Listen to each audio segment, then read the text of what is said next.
معرف القرآن جدید جلد نمبر 7 صفحہ نمبر 356 356 پارہ نمبر 22 سورہ فاطر آیت نمبر 11. حضرت انس بن مالک رضی اللہ عنہ سے روایت ہے کہ انہوں نے رسول اللہ صلی اللہ علیہ وسلم سے سنا کہ آپ نے فرمایا کہ جو شخص چاہتا ہے، غور سے سننا میرے بھائی، پہلے وجہ بتا دیتا ہوں، ذرا سی بات پہ جھگڑا کرنا، قطع رحمی کرنا. ایک کلاس میں پڑھ رہے ہیں، ایک دینی درسگاہ میں پڑھ رہے ہیں، بات نہیں کر رہے. سگا بھائی سگے بھائی سے 3 سال ہو گئے بات نہیں کر رہا. عید کے دن دوست آ سکتا ہے، دشمن آ سکتا ہے، ماں باپ نہیں آ سکتے، بھائی بہن نہیں آ سکتے. دوستوں کے ساتھ ہنسنا بولنا ہے، بھائی سے اکڑنا ہے. یا مال آ گیا تو جس بھائی کے پاس مال نہیں اس کو حقیر سمجھ رہے ہیں. ذرا سی بات پر میاں بیوی کے جھگڑے، ذرا سی بات پہ دونوں خاندان کا بائیکاٹ. تو جو ہم کہتے ہیں نا بھائی رحم کرو رحم کرو، یہ رحم قیامت کے دن عرش کا پایا پکڑ کر کہے گا کہ اے اللہ آپ کا نام رحمان ہے، میں رحمان سے نکلا ہوں رحم. اے اللہ اس سے کاٹ جس نے مجھ سے کاٹا، اے اللہ اس سے جوڑ جس نے مجھ سے جوڑا. اور یہ اس لیے عرض کر رہا ہوں کہ قومیت، صوبائیت، لسانیت، عصبیت پر جو لڑتا ہے، علماء فرماتے سوء خاتمہ کا خطرہ ہے کہ موت کے وقت اس کو کلمہ یاد نہ دلایا جائے، اس کا خطرہ ہے. ذرا سے ملک کے حالات ایسے ہوئے اور تحقیق بھی نہیں کی، چھوٹا سا جھگڑا ہے اس کو بڑا کر کے فارورڈ کر دیا، سب کو آگ لگا دی. اور اللہ تعالیٰ فرماتے واختلاف السنتکم والوانکم، زبان اور رنگ کا فرق ہماری پہچان ہے، ہماری نشانی ہے. بابا کی نشانی پر بھائی آپس میں ملتے ہیں، اور یہاں ربا کی نشانی پر لڑ رہے ہیں. تم جو ہے وہ پشتو بولتے ہو، تم پنجابی بولتے ہو، تم سندھی بولتے ہو، تم گجراتی بولتے ہو، تم میمنی بولتے ہو، تم یہ زبان بولتے ہو. یہ زبانیں اللہ فرما رہے ہماری نشانی ہے، اس پر تو اور فدا ہونا چاہیے. آخر میں مار داڑ کر کے کہتے ہیں جی دشمنوں نے جھگڑا کرا دیا. جب آپ کو معلوم ہے کہ دشمنوں نے جھگڑا کرایا تو پاگل کیوں بنتے ہو؟ غلطی ان کی اور دکان جلا دی ان کی. اور حکومت تو ہاتھ میں لینا ہی نہیں ہے، قانون اپنے ہاتھ میں لینا ہی نہیں ہے. ہم کیا کرتے ہیں کہ اللہ کا پتہ نہیں ہے کہ صلہ رحمی کر لی کہ فلاں نے زبان کا اب ختم، یہ سب یہ کھا گیا، سب ختم. ایسا ہے یہ دشمن کے جو عیب سمجھنے والے، جو دشمنوں کی بات سمجھتے ہیں، یہ کیا کرتے ہیں لڑائی کر کے خود نکل جاتے ہیں. اور بیوقوف جو ہے وہ آپس میں لڑتے رہتے ہیں، جلاتے رہتے ہیں دوسرے کو، گھر جلا دیتے ہیں، ان کے کاروبار بند کرا دیتے ہیں، اور دوسرا فخر سے آگے فارورڈ کرتا رہتا ہے. رحم کرنا ہے، ورنہ یہ اشر ہوتا ہے. اس پر پورا کتاب ہے جو جمعے میں تقسیم بھی ہوا تھا، صلہ رحمی، رشتہ داروں سے کاٹنا، اپنے مسلمان بھائیوں سے جھگڑے کرنا. فرمایا کہ جو شخص چاہتا ہے کہ اس کے رزق میں وسعت اور عمر میں زیادتی ہو، حدیث واقعہ، تو اس کو چاہیے کہ صلہ رحمی کرے، یعنی اپنی ذی رحم رشتہ داروں سے اچھا سلوک کریں. بظاہر اس سے معلوم ہوتا ہے کہ صلہ رحمی سے عمر بڑھ جاتی ہے، مگر اس کا مطلب ایک دوسری حدیث میں خود واضح کر دیا آپ صلی اللہ علیہ وسلم نے. ابن ابی حاتم رحمۃ اللہ علیہ نے حضرت ابو رضی اللہ عنہ نے حضرت ابو دردہ رضی اللہ عنہ سے روایت کیا ہے کہ وہ فرماتے ہیں کہ ہم نے اس مضمون کا ذکر رسول اللہ صلی اللہ علیہ وسلم کے سامنے کیا تو آپ صلی اللہ علیہ وسلم فرمایا کہ عمر تو اللہ کے نزدیک ایک ہی مقرر اور مقدر ہے. جب مقررہ مدت پوری ہو جاتی ہے تو کسی شخص کو ذرا بھی مہلت نہیں دی جاتی، بلکہ زیادتی عمر سے مراد یہ ہے کہ اللہ تعالیٰ اس کو اولاد صالح عطا فرما دیتا ہے. کہ صلہ رحمی کرے گا تو اس کی عمر کی برکت کا مطلب اس کا اولاد اللہ اس کو نیک دیں گے، کیونکہ پھر اس کی نیک اولاد کی نیکیاں ملتی رہیں گی نا قیامت تک، اور وہ اس کے لیے دعا کرتے رہتے ہیں. یہ شخص نہیں ہوتا ہے اور خود نہیں ہے، اور لوگوں کی دعائیں اس کو قبر میں ملتی رہتی ہیں، یعنی مرنے کے بعد بھی ان کو فائدہ پہنچاتا رہتا ہے جو خود زندہ رہنے سے حاصل ہوتا. اسی طرح گویا اس کی عمر بڑھ گئی. یہ دونوں روایتیں ابن کثیر نے نقل کی ہیں. خلاصہ یہ کہ جن احادیث میں بعض اعمال کے متعلق یہ آیا ہے کہ ان سے عمر بڑھ جاتی ہے، اس سے مراد عمر کی برکت کا بڑھنا ہے. جناب ابھی صلہ رحمی پر اور بھی بہت باتیں ہیں، احادیث مبارکہ ہیں. تو ہم جو آپس میں جو آلات ہیں، پہلے بھی جو آلات تھے، اس وقت زیادہ کردار ان لوگوں کا ہے جو آگ لگاتے ہیں کہ کہیں سے پرانی کوئی مل گئی یا کسی فلم کی مارداڑ مل گئی یا کسی اور ملک میں کوئی آلات ہیں وہاں کی مارداڑ لگ گئی، اس کو موبائل میں ڈالا اور لکھ کر بھیج دیا فلانی زبان والے نے یہ کیا ہے. اب جس کو علماء سے دوری ہے اللہ سے دوری ہے، جو مفتی صاحب سے دور ہے وہ اللہ سے دور ہے. پوچھنے کی بجائے اگر فرض کرو سچ بھی ہے، مثال بتایا سچ بھی ہے، ایک مثال بتا رہا ہوں سچ ہے، تو دوسرے کے عیب کو بتانا چاہیے. بڑا چڑھا کر اطلاع کرنی چاہیے. قیامت کے دن جب ہم چاہیں گے کہ ہمارے عیبوں کو اللہ چھپائے تو اس وقت اللہ ہمارے عیبوں کو ظاہر کر دیں گے. اور جہاں ہم جو عیب چھپائیں گے، اب کسی دوست سے غلطی ہو گئی فرض کریں، فوراً میسج چلا دیا یہ دیکھو لڑکی کے ساتھ کیا کر رہا ہے، تو ہم گناہ گار نہیں ہیں؟ میرے گناہوں کو اللہ نے نہیں چھپایا؟ میرے گناہوں پر اللہ تعالیٰ کی ستاریت کی چادر نہیں ہے؟ تو اللہ پھر ایسے ظالم کو جو توبہ نہیں کرتا یہاں بھی رسوائی ہوگی، آخرت میں بھی ہوگی. جب یہ چاہے گا کہ میرے عیبوں پر پردہ اللہ ڈال دے، اب اللہ ظاہر کر دیں گے. آج میں توبہ کروں ختم. قومیت، صوبائیت، لسانیت، اصلیت پر جو لڑتا ہے سوء خاتمہ کا خطرہ ہے. اس وقت پھر صاحب کو بھڑکایا جا رہا ہے اور پھر اللہ تعالیٰ کو ناراض کرنے کے معاملات ہو رہے ہیں. ظلم قیامت کے دن اندھیرے میں سے ہوگا، یاد رکھنا. آپ بھائی ایک مثال بتا رہا ہوں، ایسی مثالیں ہیں کہ کسی جگہ کوئی زخمی ہو گیا، کوئی شخصیت کی زخمی ہو گئی، اب اس کے علاقے میں جو 20 دکانیں اس کو جلا دیا، اس 20 دکانوں کا حساب کون دے گا؟ تم دو گے؟ کیسے دو گے؟ وہاں ڈالر کہاں ہے آسمان پر، وہاں پاؤنڈ کہاں ہے، ریال کہاں ہے، پاک روپیز کہاں ہے، درہم کہاں ہے؟ جوش اکڑ، اپنی طاقت پر ناز، جاؤ بھائی ہم نے معاف کر دیا، ختم. اب کیونکہ وقت نہیں ہے نا، چھٹیوں میں تو وقت تھا، تھوڑا 15-20 منٹ بیان چلا گیا تھا آگے، لیکن ابھی کہاں وقت ہے. انسان کا فرض ہے کہ علماء سے پوچھیں، اور آج کل تو آسانی ہے، دارالعلوم کورنگی میں ای میل کر دیں. حضرت وحشی نے کس بے دردی سے حضرت امیر حمزہ رضی اللہ عنہ کو شہید کیا تھا، ناک کان کاٹ ڈالے، آنکھیں نکال دیں، سینہ چاک کر دیا. حضرت امیر حمزہ رضی اللہ عنہ کا آپ صلی اللہ علیہ وسلم نے جب دیکھا تو بس کیا حالت ہو گئی، قسم کھائی کہ میں ایک کے بدلے 70 کو ماروں گا. آج کے حالات سے دیکھ لینا، وہی آ گئی وَإِنْ عَاقَبْتُمْ فَعَاقِبُوا بِمِثْلِ مَا عُوقِبْتُمْ بِهِ. اے میرے محبوب ایک کے بدلے ایک، 70 نہیں. وَلَئِنْ صَبَرْتُمْ لَهُوَ خَيْرٌ لِلصَّابِرِينَ. لیکن آپ اگر صبر کر لیں تو یہ پسندیدہ اور خیر کی بات ہے.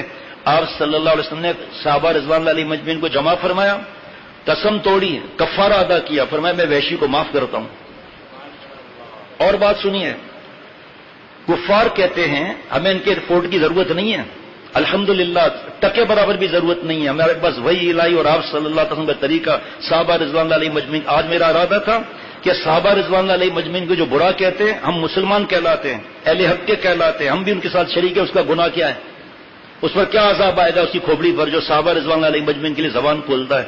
ہم عائشہ صدیقہ، ہم اپنی بات کر رہے ہیں، ہم لوگ جوان ہو یا بڑی عمر کے ہوں، چینلز میں جا کر زبان کھول رہے ہیں. اللہ ہم سے پوچھیں گے صحابہ رضوان اللہ علیہ مجمعین کا.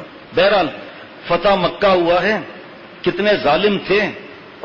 انگریز مورخ لکھتا ہے کہ کب جو کوئی فاتح آتا ہے تو ایسے اکڑتے ہوئے، ایسے گردنیں کٹانے کا حکم دیتے ہوئے آتا ہے. ایک پوری دنیا میں واحد مثال ہے آپ صلی اللہ علیہ وسلم کی کہ اونٹنی مبارک پر اتنا جھک گئے کہ داڑھی مبارک اونٹ کے گجاوے پر لگ رہی تھی. سارے کفار تھرا رہے ہیں، آپ ہمارے ساتھ کیا معاملہ کریں گے، ہم نے یہ ظلم تفصیل کا موقع نہیں. آپ صلی اللہ علیہ وسلم نے فرمایا لا تثریب علیکم اليوم.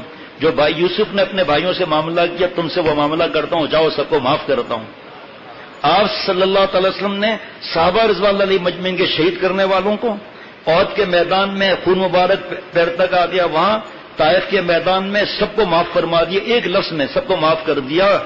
آج ہم اپنے ماں باپ سے لڑے ہوئے ہیں، وہ ان سے ہمیں معافی مانگنی چاہیے، لیکن ہم کہتے ہیں ہم نہیں کرتے ماں باپ کو معاف. بھائی ہو، بہن ہو، بیوی ہو، بچے ہو، ماموں ہو، چاچا ہو، یہ بات ہو گئی. آپ صلی اللہ علیہ وسلم نے فتح مکہ کے دن سب کو معاف کر دیا. یہ جو زبان پر قومیت، صوبائیت، لسانیت میں لڑتے ہیں، ان کو عقل نہیں ہے کہ آپ صلی اللہ علیہ وسلم نے سب کو معاف کر دیا. مجرموں کو، اس تمہارے بھائی نے، میرے بھائی نے کیا جرم کیا ہے جو اس کا دکان بند کرا رہے ہو، اس کے رزق کو اس کے منہ سے چھین رہے ہو، اور پھر خوش ہو کے تصویریں نکالتے ہو کہ یہ میں نے سب علاقے اکیلے نے بند کرا دیے. وہ بیچارہ ڈر کے بند کیا ہے، اور اس کا عذاب تجھے پر نہیں آئے گا. ان کے بچوں کی آیت تمہارے لیے آسمان پر نہیں جائیں گی.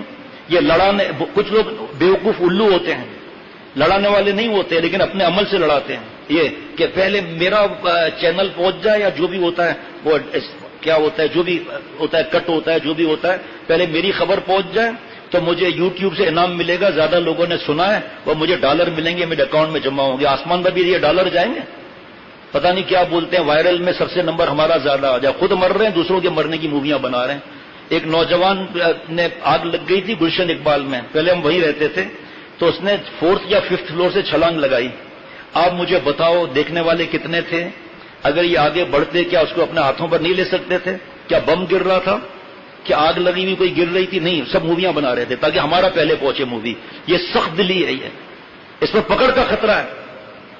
کسی کا عیب کو نکال کر اس کو ظاہر کرتے ہو عیب کو. بڑے آئے دوسروں کے عیب کھولنے والے. تو یہ جو مثال دی صلہ رحمی کی، تو کسی بھائی کی غلطی ہے تو معاف کرنا ہے، یہ نہیں کہ تعصب پھیلانا ہے. اور ابن ماجہ کی حدیث شریف ہے، آپ صلی اللہ تعالی علیہ وسلم جہاد کے لیے جا رہے تھے، راستے میں صحابہ رضوان اللہ علیہ مجمعین مل گئے. آپ صلی اللہ علیہ وسلم فرمایا من القوم، بھائی تمہاری قوم کون سی ہے، تمہاری قوم کا نام کیا ہے، کس قوم سے تعلق رکھتے ہو؟ کسی نے یہ نہیں کہا ہم قریش سے ہیں، بنی کلب سے ہیں، فلانے سے. سب نے ایک جواب دیا، سب صحابہ رضوان اللہ علیہ مجمعین ایک جواب، نحن المسلمون، ہم سب مسلمان ہیں. پھر یہ قرآن پاک میں یہ تعارف ہے، یہ فلانی زبان کا ہے، یہ فلانے قبیلے، تعارف ہے یہ. واختلاف السنتکم والوانکم، قرآن پاک زبان اور رنگ کا فرق اللہ کی پہچان کے لیے، اور پہچان پہ لڑائیاں ہو رہی ہیں. ادھر ہم بیان کر رہے ہیں، ادھر فلانے زبان والے نے جو ظلم کیا اس کو موبائل میں لگایا، ادھر بھیج دیا. کوئی ایسا ہے جو اٹھ کر دعائیں کرے تہجد میں کہ یا اللہ پھر کیا ہو گیا ہمارے ملک کو؟ یا اللہ کس چیز کی سازشیں ہیں؟ جن کی سازشیں ان کے تو ہم غلام ہیں میڈیا کے ذریعے، جن کی سازشیں ان کی تو گندی فلموں کے ہم غلام ہیں، جن کی سازشیں وہ تو شادی بیاہ میں ناچ گانا، بے حیائی، اوریانی، فحاشی، فوٹوگرافی، حرام کام کرنا، موویاں بنانا، مرد عورت ساتھ میں کھڑے ہو کر کھانا کھانا، اور اب نامحرم کے پاس بیٹھنا، زبان کا زنا کرنا، کان کا زنا کرنا، آنکھ کا زنا کرنا. بخاری شریف کی حدیث پاک یہ انہی کا تو بیج بویا ہوا ہے. اب کوئی سمجھانے کے بجائے اور آگ لگا رہا ہے کہ یہ دیکھو ہماری زبان والوں سے دیکھو یہ ظلم ہوا ہے. وہ کہا ہاں ہماری زبان والے، اب پتہ چلا ایک دوسرے پر فائر کھول دیے. اور یہاں صحابہ رضوان اللہ علیہ مجمعین نے قیامت تک سکھا دیا نحن المسلمون، ہم سب مسلمان ہیں. اس کے بعد اردو بولنے والا ہے، پنجابی بولنے والا ہے، پشتو بولنے والا ہے، سندھی بولنے والا ہے، سرائکی بولنے والا ہے. یہ بات کی باتیں ہیں. یہ پہلے ہم لوگوں کی پہچان مسلمان سے ہے. یہاں ابھی اس مسجد کے اندر ابھی خطبے کے لیے اذان ہوگی.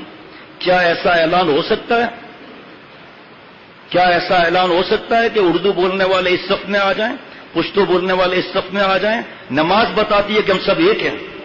ابھی حج ہوا ہے، جو حاجی ہے اسے پوچھنا کہ طواف کے اندر کیا عرب الگ تھے، کیا عجم الگ تھے، کیا پشتو بولنے والے الگ تھے، کیا سندھی بولنے والے الگ تھے، کیا اردو بولنے والے الگ تھے؟ یہ تو اللہ کی نشانی ہے.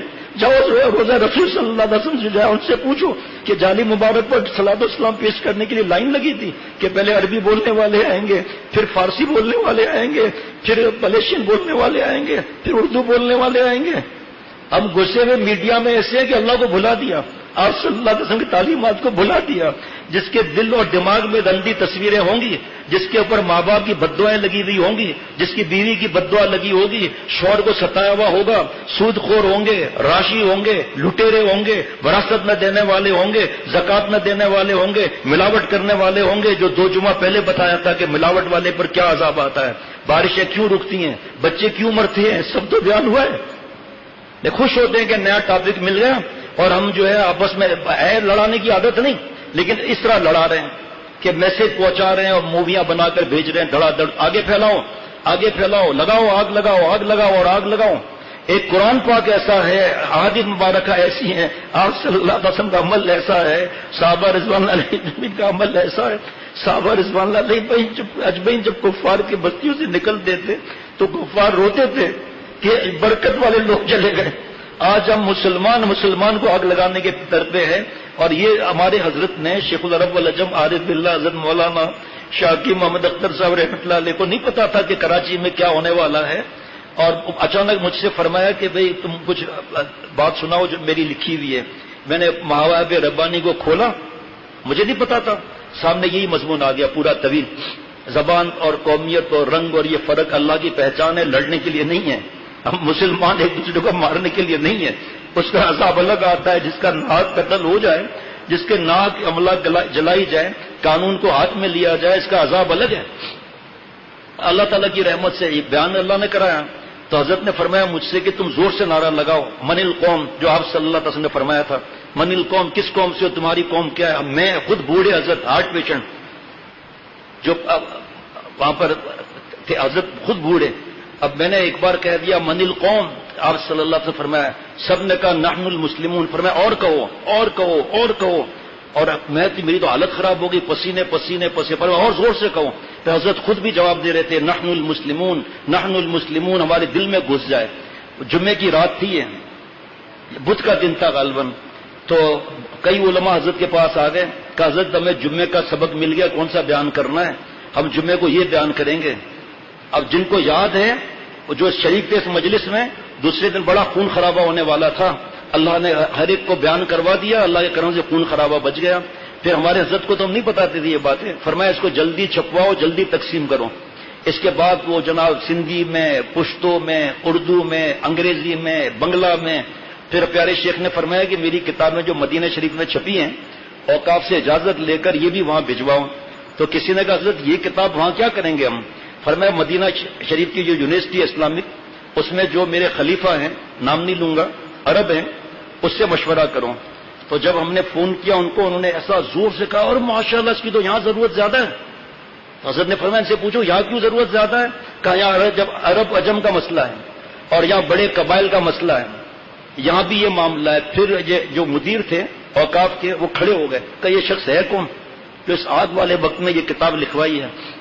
حضرت سے کسی نے کہا اس کو زیادہ بیان نہ کرے، آپ کی جان کا خطرہ ہے۔ فرمایا جان جاتی ہے جائے، مسلمان بھائی تک حق تو پہنچے، جان تو ایک دن جانی ہی ہے، وقت سے پہلے جان نہیں جائے گی، وقت سے پہلے جان نہیں جائے گی، وقت پر جائے گی۔ اللہ کو خوش کر کے جاؤں، بھلے مجھے جس کو اڑانا ہے اڑا دے مجھے، جب وقت لکھا سے پہلے نہیں موت آئے گی، اللہ کو خوش کرتے ہوئے تو موت آئے گی۔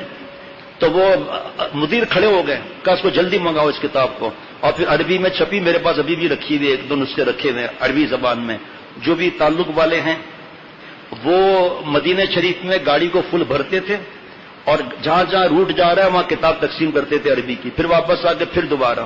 آج بھی میں نے کہا اسٹاک ہو تو اس کو تقسیم کریں اور جوڑنے والی بات کریں، توڑنے والی بات نہ کریں۔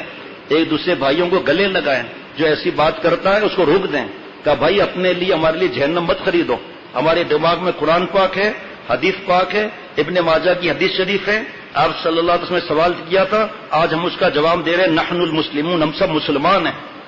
باقی کو قبائل کی پہچان ہے، بھائی یہ فلانا ہے، یہ فلاں ہے، یہ فلانا میمن ہے، یہ پہچان نہیں ہے۔ اللہ تعالیٰ میرے ہم سب کے حال پر درود شریف پڑھ لیجیے۔ اللہم صلی علی سیدنا مولانا محمد النبی الامی وعلی آلہ واصحابہ وبارک وسلم۔ یا اللہ تعالیٰ مجھے ہم سب کو معاف فرما دیجیے۔ یا اللہ جس طرح آپ نے پہلے ہمارے ملک کو قومیت، صوبائیت، عصبیت، لسانیت کے جھگڑوں سے پاک فرما دیا تھا، اے اللہ ہماری نالائکیاں، ہمارے گناہوں کی وجہ سے دوبارہ یہ مسئلے سامنے آ رہے ہیں، آپ اپنی رحمت سے، اے اللہ اپنے کرم سے، اپنے سب سے پیارے حضور صلی اللہ علیہ وسلم کی برکت سے یا اللہ تعالیٰ یہ جھگڑے ختم کرا دیجیے۔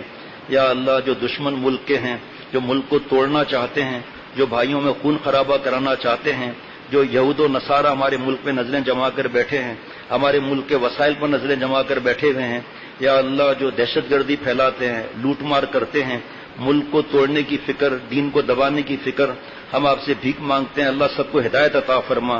اے اللہ یہود و نصارہ کو، سب کو، ہندوؤں کو ہدایت عطا فرما۔ اے اللہ ان کی قسمت میں اگر ہدایت مقدر نہیں تو اپنے عذاب کا کتا ان پر مسلط فرما، اپنے قدرت قاہرہ کے ڈنڈے سے ان کے سازشوں کو اور ان کو چور چور کر دیجیے۔ اے اللہ اپنی رحمت سے ہم کو بیوقوف ہونے سے بچا، ہمیں اپنے بھائیوں پر فدا ہونے کی توفیق عطا فرما۔ موبائل کی کتاب جو پچھلی بار بھی تقسیم ہوئی تھی، اس کے جو فتنے ہیں ان فتنوں سے اللہ بچنے کی توفیق عطا فرما، عقل سلیم، قلب سلیم، فہم سلیم عطا فرما، ہم سب کے جملہ مقاصد حسنہ پورے فرما، چین، سکون، اطمینان عطا فرما، اپنے بھائیوں سے محبت کرنے کی توفیق عطا فرما۔ یا اللہ ہمارا دین تو اتنا پیارا ہے، اگر برابر میں ہمارے گھر کے برابر میں کوئی مسلمان نہیں رہتا اور وہ مسلمان نہیں ہے لیکن دین کو اور آپ صلی اللہ علیہ وسلم یا کسی کو برا نہیں کہتا، اگر وہ بھوکا سو گیا ہم سے پکڑ ہوگی، ایسا پیارا دین ہے، اگر وہ مر گیا تو ہم سے پکڑ ہوگی۔ یا اللہ تو پھر ہم جو اپنے بھائیوں سے ظلم کر رہے ہیں، جو آپ خوش ہو رہے ہیں، پھر ہمارا کیا معاملہ ہوگا؟ اے اللہ مجھے اور سب مسلمانوں کو معاف فرما دیں، عقل سلیم، قلب سلیم، فہم سلیم عطا فرما۔ یا اللہ خوشیاں، چین، سکون، راحت عطا فرما، میرے اور ہم سب کے گناہوں کو معاف فرما، جو موجود نہیں ہم سب کے گناہوں کو معاف فرما۔ یا اللہ جہاں بارشوں سے نقصان ہو رہے ہیں حفاظت فرما دیجیے، اور ابھی بھی کچھ علاقوں سے اطلاع آئی ہے کہ جانور بھوکے مر رہے ہیں، پانی ذرا نام و نشان بھی نہیں ہے، اے اللہ وہاں اپنی رحمت کی بارش برسا دیجیے، عافیت کی حیات نصیب فرما، ہم سب کو آپ نے ایک بنایا ہے، مسلمان بنایا ہے، ہم سب کو ایک سمجھ کر ایک بننے کی توفیق عطا فرما۔ جو ہمارے ساتھی ساتھ ہمارے بھائی جو ساتھی میں جو تعصب پھیلاتے ہیں، تصویریں بھیجتے ہیں، ایسے یا اللہ مجھے اور ان سب کو ہدایت عطا فرما اور ہمیں ان کو روکنے کی توفیق عطا فرما۔ صلی اللہ علیہ نبی